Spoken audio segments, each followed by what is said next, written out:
Happy Saturday!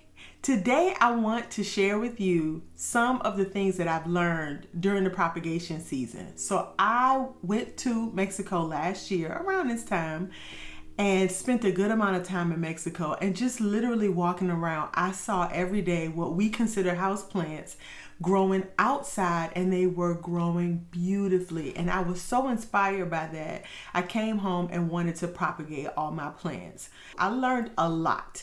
I had some plants that did really well and some that did sort of okay. So I want to share with you 10 things that I learned during this process. So if you haven't seen any of those videos, I did one video with inspiration about what I wanted to do. So I kind of laid out my plan, and I kind of laid out some things about how to get my mother plants ready and ready for propagation, right? So there are two videos, and one was the inspiration and one was about preparing the mother plant. Then I did a couple of videos talking about my progress. So I actually showed some videos me doing the cuttings, and then I showed videos some weeks later with how the plants were doing. So I really had fun. I have video on the progress that I've made as well. So some plants have propagated beautifully. I connected. I added those propagations back in with the mother plant, and now I have one big full lush plant, okay? But I wanted to come and talk today about what I learned, because when everything is right, you don't learn as much. Every one of the plants that I propagated, I was able to get a viable plant from them, but some plants really taught me a lesson in propagating. And so I have 10 of those things that I want to share with you today because I loved my propagations. So before we get started though, let me introduce myself. My name is Yvette Boone. I'm a recovering software engineer and a lifelong creative hobbyist and plant enthusiast, and here on this channel we create a safe space for Black women to incorporate creative hobbies into their wellness practice. Plants have been a huge part of my wellness practice, and I cannot see one day of my life without plants. Now, I might go on vacation, I might go a little while without them, but even when I don't have plants, when I go out and about, I'm looking at foliage. This is why I noticed these huge golden pothos growing outside in Mexico. Oh my God. Every time I think about that, I just remember walking up to it and going, I saw monstera, I saw golden pothos, I saw monstera, I saw, oh my gosh, it was other ones. I can't remember what it was, but it was like a plant that growing in the house, it didn't do as well. And this thing was like in a park. Matter of fact, it was in the Zocalo in Merida, Texas. Merida is not in Texas, girl. Oh man, I can't remember. If I look back through my photos and find it, I will add a photo in here of what I saw. But I was just amazed at the beautiful plants that they had growing outside, and people didn't seem to be impressed by it. It was like everyday activity for them. I guess it would be no different than me seeing, I don't know, onions or whatever growing outside, or mint, right? But I don't know. I was just fascinated.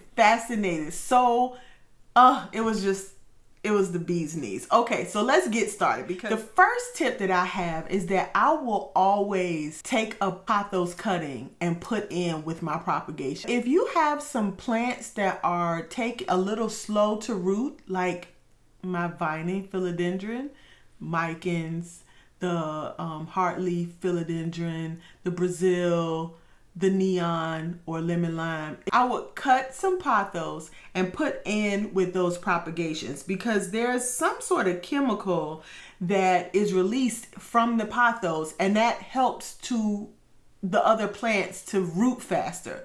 Now, I can't tell you what the name of the chemical is, but I can tell you that my plants, most of the ones that I propagated in water, did really well, and each one of those propagations, I took a piece of that jade or my golden, not golden. I put a piece of that pothos in each of the little vessels that I used. So forever will I use that hack because it works. Literally within a week, most of my pothos were rooting. Whether or not I had a piece of jade in it or not. So I really don't need the pothos. I don't need the jade cutting to help the pothos in general. But this one, for some reason, took a long time to root. I'm not sure why. But yeah, so tip number 1 is I would always put a piece of golden or the jade pothos into my vessel when I am water propagating any kind of plant. I mean, it can't hurt, but I think it helps. Okay, so another thing that I learned, sometimes the cuttings will produce leaves before it produces roots, which seems crazy because it needs the roots in order to pull water up to keep the plants viable. But you know what I have learned? These plants know what they're doing. When we have a node like this node could be either growth or it can be roots. I left the leaf, this was the original leaf, and before it grew roots, it grew these 2 leaves on here. These 2 leaves came out before it ever grew any root, which was crazy to me. There's a little growth right there that was originally, when I cut this piece, when I cut this stem, it had this leaf and this little growth that was trying to grow. And so I kept trying to get it to root from here and it would not root. And so when I pulled the water up and let it root from this, don't you do that, it's on my keyboard. When I pulled the water up, because at first I just had the water down here at the bottom, but I put more water in it so that this root would be activated by the water, encouraged by the water, it actually rooted. So tip number 2 is that sometimes your stem cuttings, whether they have leaves on them or not, because I think I have another example. So here is some SCINDAPSUS exotica, and these cuttings took a very long time to produce roots. Even though I had them in a sphagnum moss bag, they took a really long time to produce roots. And even when they did produce roots, they still haven't really pushed out a bunch of new growth. So this one in here that has that new growth in it, that new growth started growing before it actually grew roots. So there are times when the plant is going to push out leaves before it actually pushes out roots. And it could be because it needs more nutrients or it needs more food. For whatever reason, it knows it needs what it needs, and it is going to produce leaves before it produces roots. But if you give it time and you give it the right conditions, it will produce some roots at some point. Just have patience and be consistent with its care. And that's okay. It's okay if they go the back way. They're going to eventually get there and produce some roots, but they're just going a different route than the other typical route. So, but it's okay. Okay. So before we get on to tip number 3, let me say this much. I used two different methods to propagate. One was the water propagations and the other one was a sphagnum moss propagation method. And so I took my stems, I cut my stems, and I put the ones that had nodes with leaves, I put those in water, and all the wet sticks or stem cuttings with no leaves, I put in sphagnum moss. Now some I put directly into a sphagnum moss, a box, a propagation box, but other ones I put in cups. And I started off putting them in bags. And I love this method, by the way. It's so easy. You just put some sphagnum moss in there and you drop the stem cuttings in and let them do what they do. You seal the bag up. It keeps this moist environment, and they're not wet, but they're moist. It's the perfect situation for them, right? The thing about it though is that what I noticed is they needed some light. And so I made the mistake of putting the cuttings in a moist bag and just putting the bag under the light, but I wasn't purposeful in making sure that the stems themselves were seeing light. For instance, this is a perfect example. So these cuttings are in sphagnum moss, right? But a part of the cuttings are available to see light. And so that made these grow so much faster than having them in a bag with sphagnum moss, and the bag is seeing the light, but the stems are not. You see what I'm saying? So I noticed that the moment that I turned them and was purposeful, I was intentional. That's what I should say. I was intentional about the stems actually seeing the light, whether it was in a bag or in a cup. They started growing a lot faster. I had cuttings that were in sphagnum moss in plastic bags for months before they even started rooting. Now I had some that rooted really quickly. And that should be another tip too, is that even stems from the same plant, sometimes the stem is just a little slow to root, and it's okay. You just need to give them a little bit more time. But yes, everything is not, even from the same plant, even in the same conditions, all of them are not going to produce at the same rate. It's just how it is, right? You're gonna have a runt in the bunch regardless. So yeah, tip number 3 is I definitely love using sphagnum moss in the bags, but I need to make sure that my cuttings can see the light. So if you are liking this content, make sure to give this video a like and hit that subscribe button if you're not subscribed. That lets the algorithm know that we are doing something fantastic over here. Our community is awesome. We share tips and tricks in that comment section like nobody's business. So if you have some tips or tricks or things that will help us with our propagations, don't forget to put that in the comment section, because as I am propagating more and more, I'm learning more and more about that plant. Okay, speaking of my philodendron, I figure I bring them out and show you guys how they are doing. So they need to be watered. At least I think both of them needs to be watered at this point. So it's a good thing that I brought them in. I will say that given these, watering my propagations more led me to think maybe I should water my plants more. And I have been saying for the longest time that I thought my Brazil just looked sick to me. It just looked sick. It was just sad looking. I couldn't figure out what was going on. I kept thinking maybe she got bugs. Maybe something is going on with her. Girl, she needed some more water. She was like, I'm parched. Water me. So she is actually doing a lot better. Now see, she still got some sad looking leaves on her. But they are the biggest ones, unfortunately. But she looks so much perkier, right? Like she looks better. Maybe not. I don't know. But I think she looks good. She's doing a lot better. I have her hanging up in my kitchen, both of these. So it's a bright location, but not direct sun by any means. Matter of fact, the only sun they get is pretty much in the afternoon, but they have access. They're right in front of a window, but it's more of a bright or a lit window and not actual direct sun coming through. And I think they're doing pretty good. I see all the little babies up here. I think she's doing pretty good. So let me show you this other one too.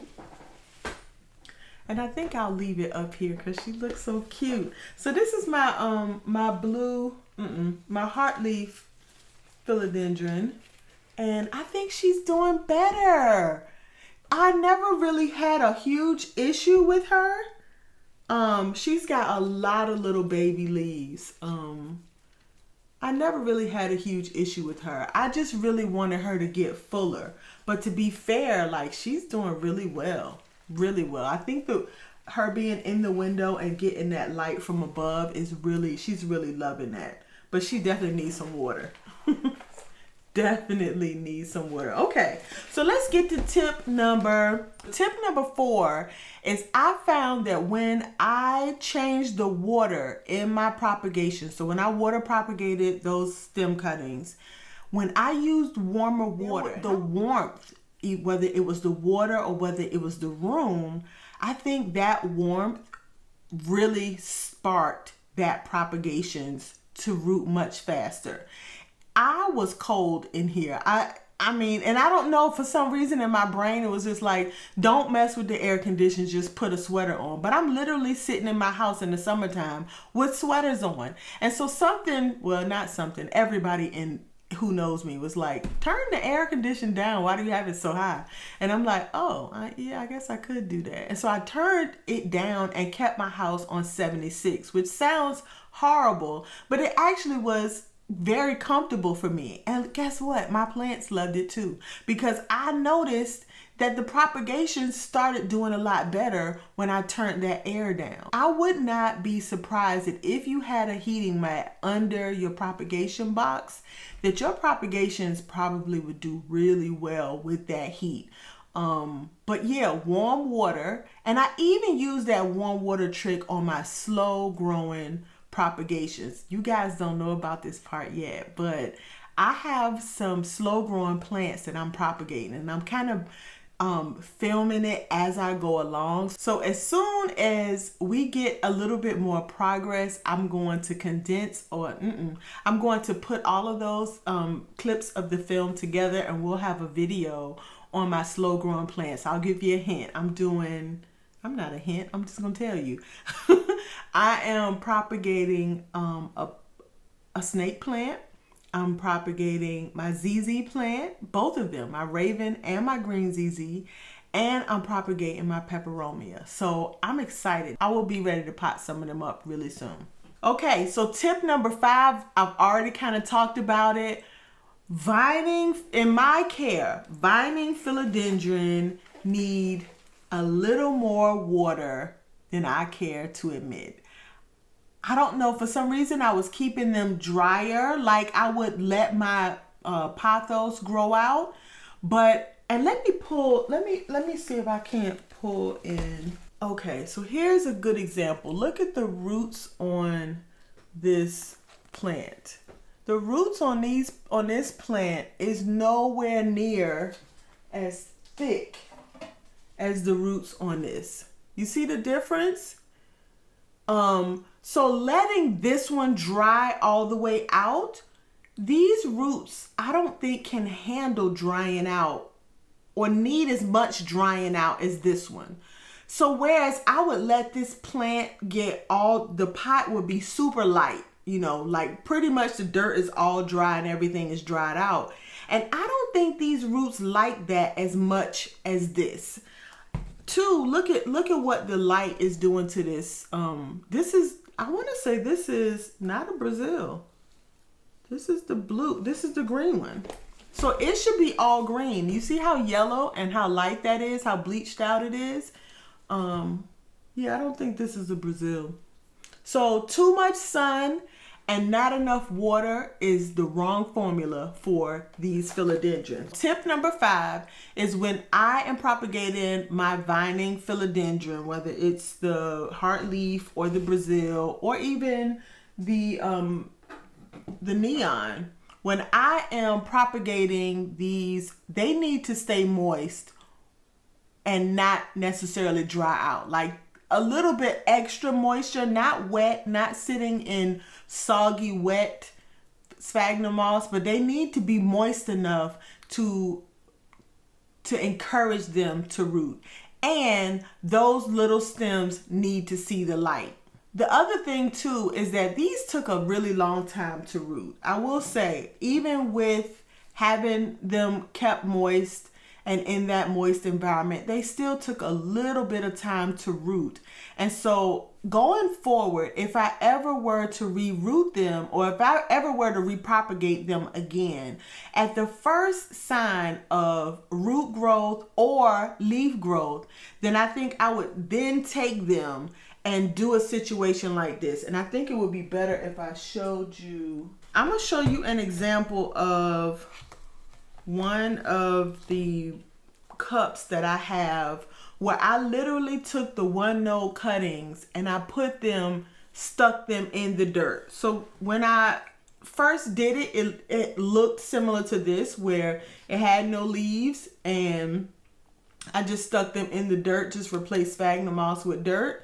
And then I kept this in the propagation box so that they can keep the moisture, and I wouldn't have to water them because I didn't want to get the leaves wet. I just wanted them to have a moist soil so that their roots can continue to grow. And they did pretty good, right? Like I got good roots here. They did pretty good. So tip number five is that vine and philodendron need to stay pretty moist, like more moist than I think than the pothos. And they need a really humid environment for their propagations to grow. And they need light. Like you just can't put them in a humid, dark environment. Their stems or leaves need to see light.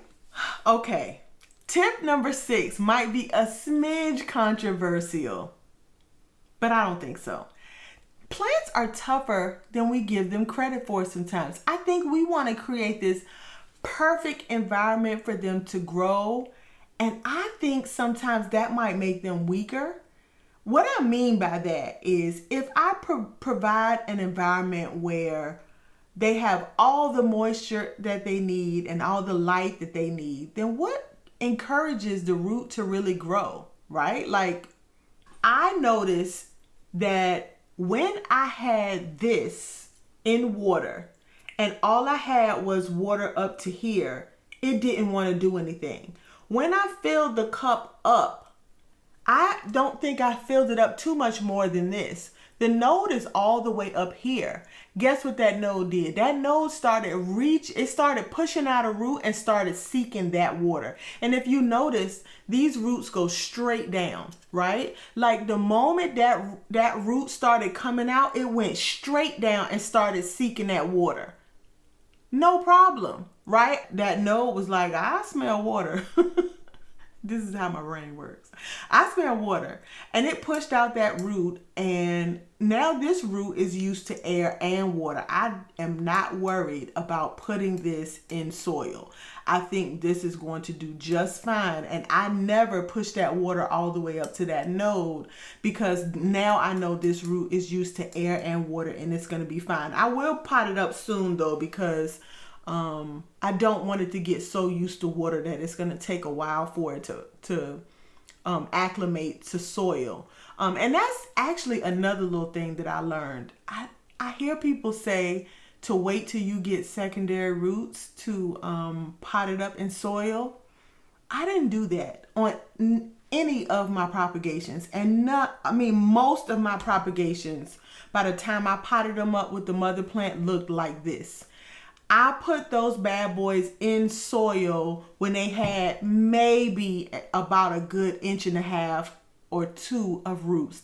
None of them had secondary roots. Okay, so tip number 6, our plants are tougher than we give them credit for sometimes. Let them reach for it. Let those roots grow towards that water. Let them dry out a little bit. Like I'm not saying leave them dry for weeks at a time, but you know, every time the soil gets a smidge dry, don't go and water it. Give it some time. Let the leaves get, so don't let it curl up to look like a taki, but you want it to be soft or a little bit soft, and then check the soil, check the weight, make sure it's not, and then water it, right? Like let it. And another tip too is make sure you move your plants. Make sure you give it a little wiggle every once in a while, because when you do this, you are mimicking when they're outside and the wind is blowing, and that strengthens their stems, right? Like it really does. I'm not joking. Seriously. So wiggle your plants, girl. Let them shake a little bit. Shimmy, shimmy, shimmy. Okay. Tip number 7. You know, I got problems with my numbers.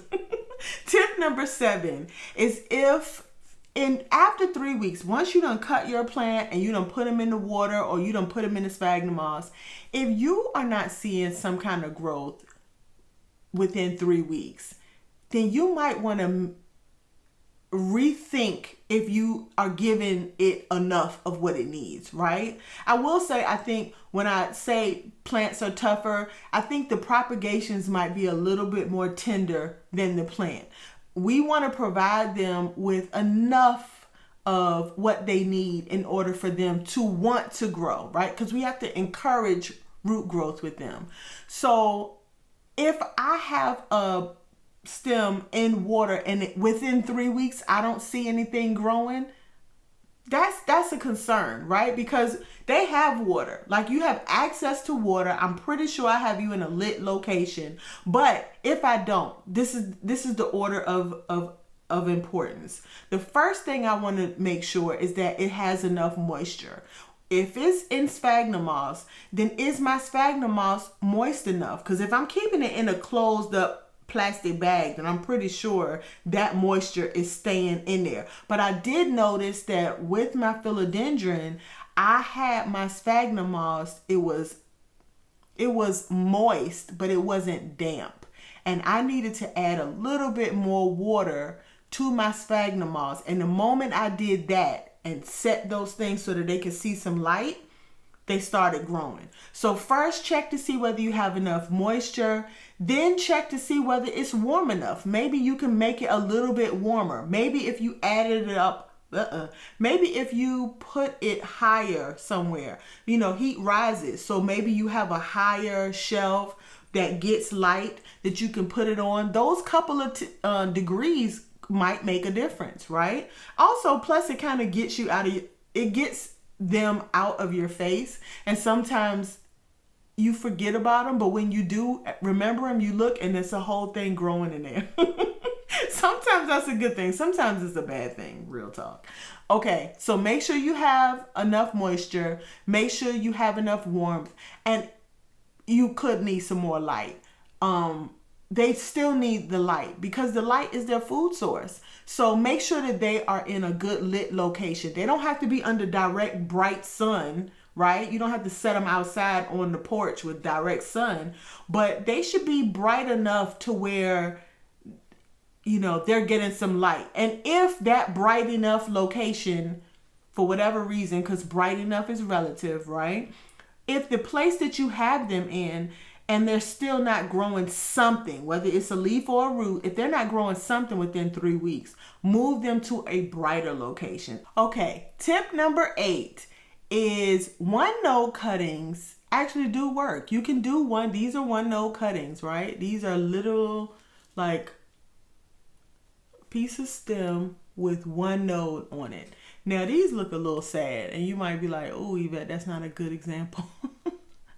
And I would probably agree with you. This is actually this is the effects of leaving your cuttings in the propagation box for so long that when you take them out, this is them responding to real world humidity and light. And so, yeah. And the fact that Micans don't like as much light as I want to give them. So that's what this is. But tip number 8 is that 1-node cuttings are just fine. They will do fine. Now 2-node cuttings are better. And the reason they are better is because you can dedicate 1 node to roots and the top node can stick out of the dirt, and that's the node or the stem part that can receive the light. And so it kind of helps you, especially if you want to root or propagate in the soil, because then you don't have to disturb it. And if you do it in a clear container, then you'll be able to see those roots when they grow. But 1-node cuttings work just fine. I think sometimes, when you need to propagate a plant, whether it's an emergency cut or, you kind of get a little nervous, I will say the top cuttings, the top of, okay, this is a good example. Here is a node here on this plant, right? If I were to cut this here and try to root that, most likely it won't. It doesn't have enough energy stored up in this node to be able to support this plant. So if I were to cut this top node, I would probably cut here, down here, and use this node here to root. So I would take this leaf off, cut here, use this node to root, and take this leaf off, and then this will continue to grow. But yeah, one node cuttings work fantastic. Now I will say this Micans came through with the one node cuttings because this mother plant was struggling. She's doing so much better. I mean, I'm looking at her on camera and it's like, oh girl, she's doing good. Okay, so you saw this not too long ago. She has a lot more leaves on her, and each leaf is looking better than I remember her looking before. So literally, my experiment has been to add more water to these plants and see how they do. Because at one point I was thinking this thing got to have some kind of bug because it's looking terrible. But the water is working, and taking them out from up under direct light is working. They like to be in a bright location, but not as much light as I was giving them. So tip number 9, and we talked about this a little bit earlier too. You want to get your cuttings in what you would consider to be their regular growing environment as soon as possible. I propagated these in the sphagnum moss bag, and they were in that bag for months because they were not ready. They did not want to root, and part of the reason they didn't want to root was because these stems weren't seeing the light. They were doing all the things. So I got fed up, and I got to a point where I was like, look, either we gonna barbecue or mildew. I took and stuck each one of the stems. They were about this long a piece, and I just stuck them all in the dirt. And I said, we're going to take the cup and put it in the propagation box and see what they do. And they started rooting and growing. Now, as long as they were in that propagation box, they were beautiful.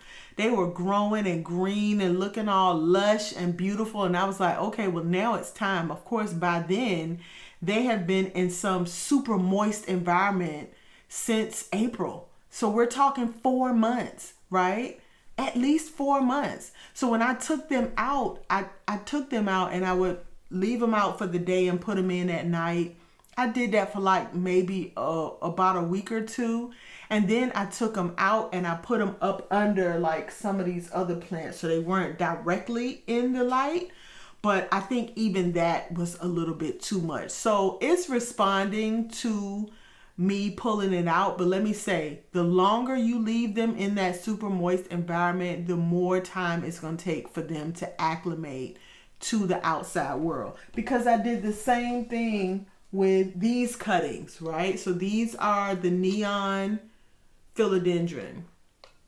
And I did the same thing with those. And you see I have the same sort of markings on them where the light, I guess, and the moisture is like showing up and it's looking like really bad leaves. But I got a lot of little things growing in there. So I'm not too worried. I got roots. I'm not too worried about this. One thing I'm not going to do is I'm not going to pot these up right now. They're going to end up probably growing the winter months in these cups, and that's because, oh, can I get you out, please? I want to show the people.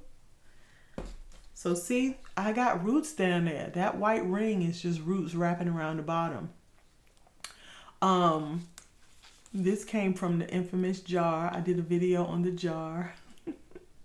That jar has been serving me, hun. I mean, to tell you, that jar is giving me life. And you see how big and pretty these leaves are? But yeah, so it just takes longer for them to acclimate to the outside. The longer you keep them in this super moist, like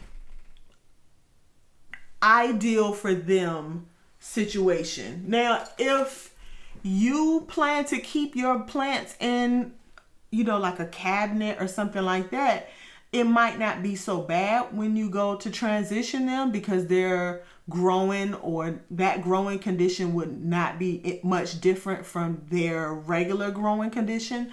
But I don't do cabinets and I don't do humidifiers on a regular basis. Now, we do have a spa day around here, and we're going to have one soon. I might bring you guys along. But a spa day for me and the plants is I will do aromatherapy. And aromatherapy, I have it in the form of humidity in the room. So you put the little drops of essential oil in the water, and then it just kind of, throws the humidity in the room. The plants don't care that it has essential oils in that water. They don't care. And I love the smell of it. So it's a win-win for both. So we are going to have a spa day very soon, and I might just bring you guys along with me for that. That would be nice, right? So tip number 9 is to get your propagations into your regular environment as soon as possible. Don't let those water roots grow too long, and once you get them in the soil, try to acclimate them to their regular growing environment, or where you are going to grow them. Try to get them to that point as soon as possible. And you might need to acclimate them. I wouldn't just take them straight out the water. I don't know. I did that.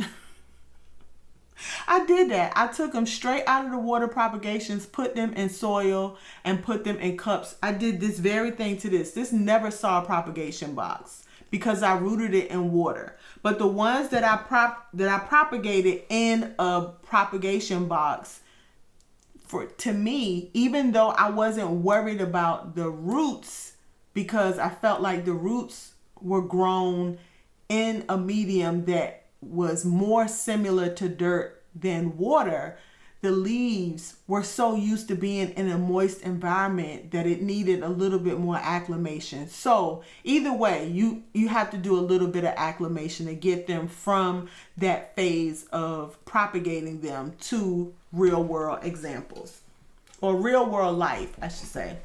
I just wanted to bring her here because she has grown so much. All right, you guys, tip number 10. And tip number 10 is going to be cheeky because that's what I do. Tip number 10 is enjoy the process. Let me tell you, this summer, I have had so much fun looking at these roots every day. Like, imagine getting up to like 50 cups of like this with roots in it that look like this. Come on, who wouldn't enjoy that, right? You see new growth coming in. Oh my goodness. Like, I literally potted this, put this in here on the 15th of July.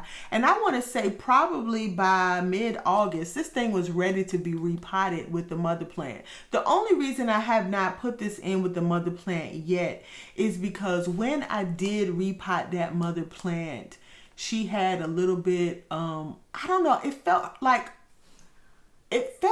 her pot was a bunch of cuttings, which it is, but I didn't want it to feel like that. I wanted to feel like the roots had started marrying and they created like a unit, a community. I don't want to disturb it anymore. I've already repotted it twice this year.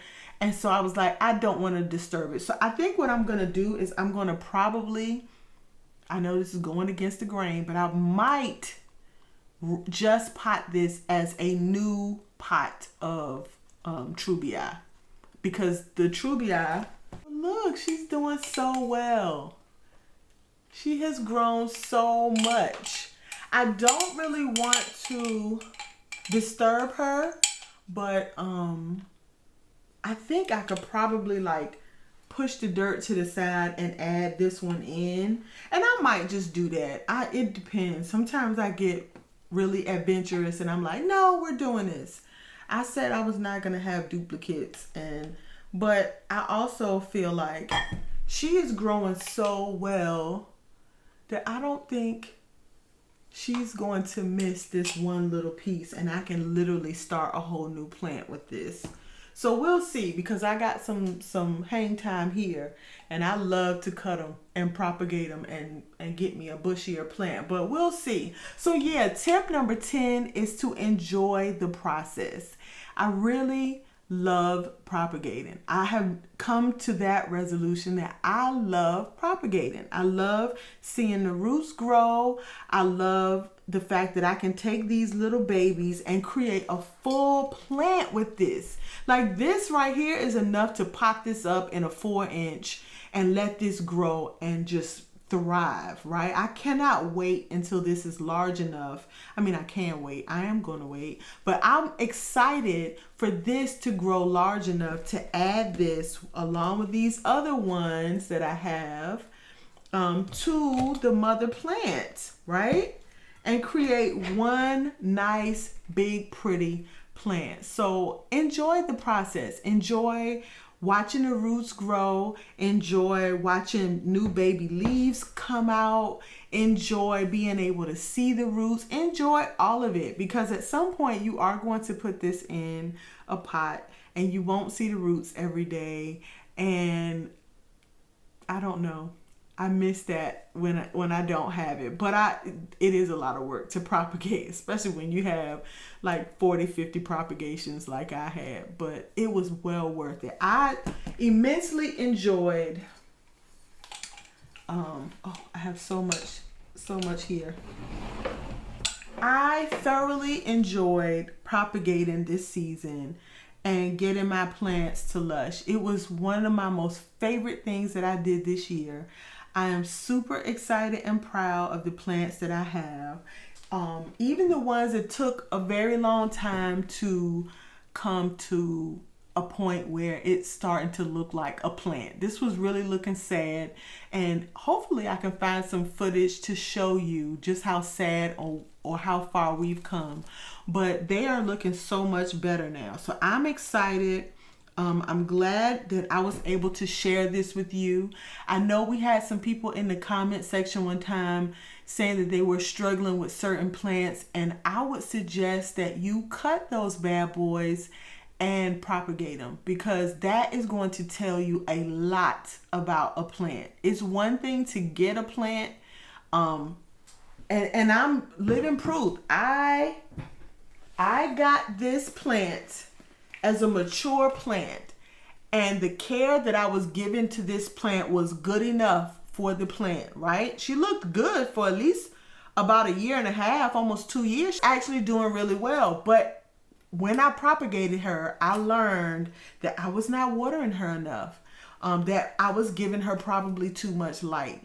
And so propagating really increased my knowledge of this plant and how to care for this plant a lot better. So, you know, I'm saying tip number 10 is to enjoy your propagations, but I think tip number 10 also includes to actually propagate, because you learn so much more about your plants when you propagate them. So again, let's go over those 10 tips one more time. Okay. Tip number 1 is I will always use a piece of golden pothos or jade pothos in my propagations to help speed that up. That chemical really does help to get those roots growing. It's almost like a root hormone that is adding, and it's natural, right? It comes right in the plant. You don't have to do anything to it. Tip number 2 is that some cuttings are going to produce leaves before they produce roots. So just have patience. Tip number 3 is that it's perfectly fine to use the sphagnum moss in the plastic bags. Make sure that the sphagnum moss is moist and not just, you know, make sure it's a little damp and not just moist. That a little bit more water is going to help, and make sure that those stems can see the light, because that's going to help them root much faster or grow some sort of growth. Either way, we're helping with the roots. Tip number 4 is use warm water or a warm environment, because the warmth is going to help them root a little bit faster. Tip number 5 is that these vine and philodendrons, they need a little bit more water than you want to give them credit for. So if they're not pushing out roots and if they're not growing, give them a little bit more water. Pull back a little bit on the direct light. Keep them in a bright room, but less direct light, and see if that doesn't help. All else fails, create a warmer environment. I think that'll be just the right formula for them to grow really well. Tip number 6 is plants are tougher than we give them credit for. Stop babying them so much. Let those roots find their water. That's what they do. That is their job, is to find the water. And make sure that you pick up your plants and move them around a little bit. Let those stems, get some toughness to them. Let them grow up. They're fine. They're not going to die. Like, these things have grown through cracks in the ground. So don't baby them so much. Give them a little bit give them a little something to do. They like that. Okay? Y'all like that, right? Okay, tip number 7 is if you, after about 3 weeks, if you're propagating and you're not seeing any growth, then either you might want to give them more water, give them more light, give them more humidity, right? Try those things. Don't let it go 6 and 8 weeks, because the longer that plant goes without roots, the weaker it gets, because it needs that water to keep that stem alive. Now, let me give you a bonus, because I had this bad boy, like I told you, in water for weeks, and she had not grown any roots, but her leaf was not getting soft. So somewhere along this vine, she was getting water into that stem. I don't know how, because she did not have any roots, but there was something in this stem that was giving this, because it was not getting soft by any means. So she was getting some, right? So as long as the cutting stays firm and it's not wilting, you should be fine. I did have some that actually were wilting, but what it was then doing was pushing out another growth. Right? It was growing roots.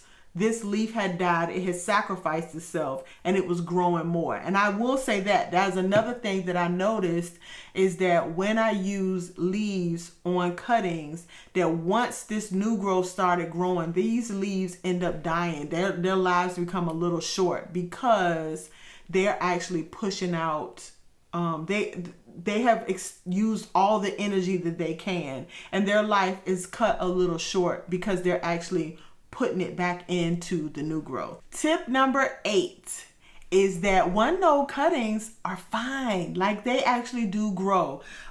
These micans are notorious with the one node. It did take a little bit longer for them to actually get going, but I was really desperate and I needed as many cuttings as I possibly could, because my plant was just doing awful. If I had known she was going to do this well, I probably would have done more 2 node cuttings. Because maybe then I would have enough going with the plant where I could do some combinations, or I could put this back with the mother plant. But I'm not comfortable repotting this at this point, so I'm gonna have to let this grow and get some more root action going before I actually pot this up. But one node cuttings are absolutely fine. You just have to give it a little bit more time for it to root properly. 2 nodes are ideal. 3 is unnecessary. 2 nodes are ideal. You got 1 node to grow some growth and 1 node to grow some roots. And the one that you want to grow roots, put it inside of the medium, whether it's sphagnum moss, whether it's water, or whether it's soil. If that is moist and the other one gets light, that is the perfect combination to create the perfect propagation. Tip number 9 is that you want to get those rooted propagations into its normal growing environment as soon as possible, because you want to get that acclimated. So once you start seeing roots, then start the process of acclimating that plant back into society, right? If it's been in a propagation box, then you want to let it spend some time outside the propagation box. Normally, you want to increase that time that it spends outside of the propagation box until it's all the way out all the time, because the quicker it gets to society, the quicker it will that you can actually pot that up and look at that as a plant now instead of a propagation. And tip number 10 is to enjoy the process. Enjoy these propagations. It is fun. It really is fun. I really enjoy propagating. I get some people might not like it as much as I do, but I really do enjoy the propagations. I love watching them roots. I love watching the roots grow. I love watching when little leaves come up and when they start, you know, pushing out little babies. I love all of it, right?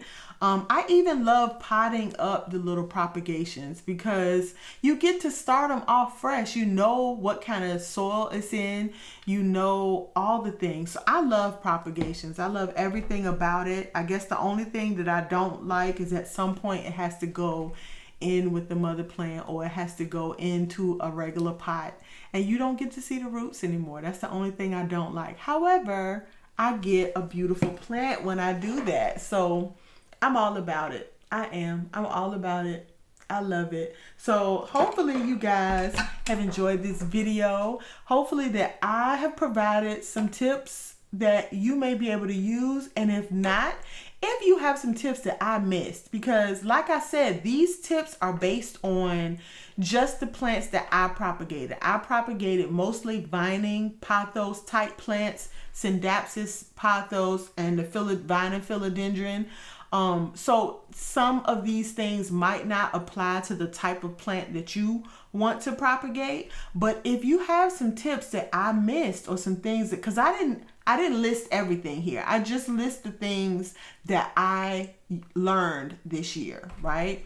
Of course, there are a lot more things about propagations that we could list in here. But if it's something that I missed, something blatant, blaring, that you like, girl, you forgot this, put it in the comment section, because, you know, I might have missed it, or I might have just looked over it because I didn't run into an issue there. A lot of what I am listing here are things that I had issue with. I did not have issues with my pothos or SCINDAPSUS. They got in the water or in the sphagnum moss, rooted really quickly. I got them in the soil really quickly and they took off. Like, this is typical of what my propagations look like for my pothos and my SCINDAPSUS. So there's nothing to learn from this, right? But these bad boys that gave me a run for my money, I learned a lot from them. So I don't call this a failure. I'm calling this feedback. And the feedback that I got are those 10 things. So hopefully that helps you. If not, it definitely helped me. So if no one else has said it to you today, have a great and planty day. Bye. If I had those, then I would put a piece of pothos. I would put a piece of pothos into that propagation. I would cut a piece of pothos and put it in with that. So tip number 6 is blah, blah, blah, blah, blah. Is moist and the other one gets light. That is the perfect combination to create the perfect propagation. Oh, look at me. Hey, hey. Okay.